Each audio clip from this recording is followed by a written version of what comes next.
parti. Groupe 4, donc le sujet planification du programme et organisation des réunions. Donc premier point dont nous avons débattu, donc publier le programme et l'ordre du jour à l'avance. Donc, nous avons trouvé dans nos clubs différentes façons de le faire. Nous planifions le programme à la fin de la soirée pour la prochaine fois. Ceci est fait pratiquement partout, Toulon, Montpellier, Côte d'Azur, Sofia. Nice le fait même 3 mois en avance, donc c'est possible.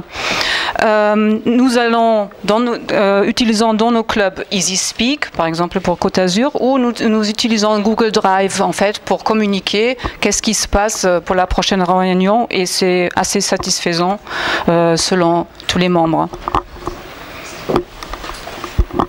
Deuxième point, assurez-vous que tous les membres connaissent bien leurs responsabilités à chaque réunion et qu'ils sont prêts à effectuer toutes les tâches prévues.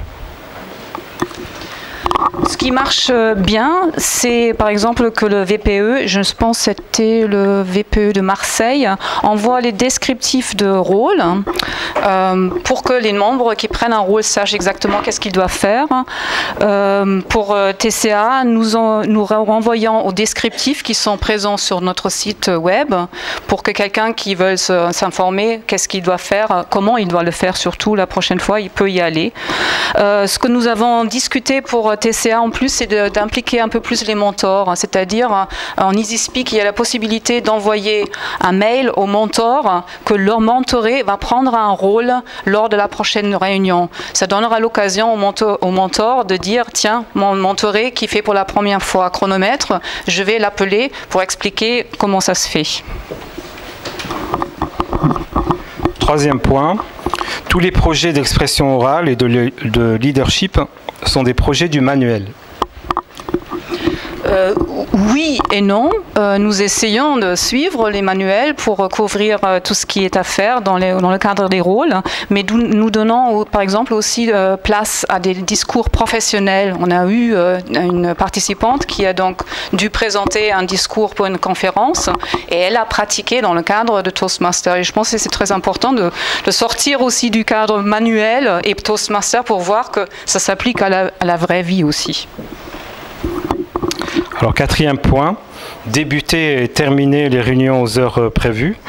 C'est pas toujours évident, c'est pas facile de résumer lorsqu'on prend la parole ou quand on fait une évaluation, donc on dépasse assez souvent le temps. Oui, il faut qu'on baisse le regard là, pour ne pas voir le rouge d'ailleurs. On n'y arrive pas toujours. Hein. C'est en fonction de la force de l'animateur de soirée ou de la longueur et des bonnes choses à manger pendant la pause.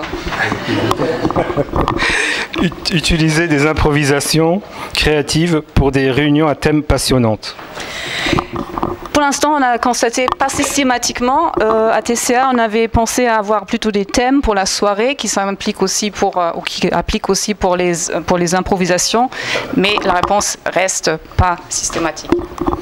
Dernier point, générer des évaluations utiles et positives en vous basant sur les objectifs du projet et l'apprentissage des orateurs. Il faut le rappeler plus souvent. Bravo!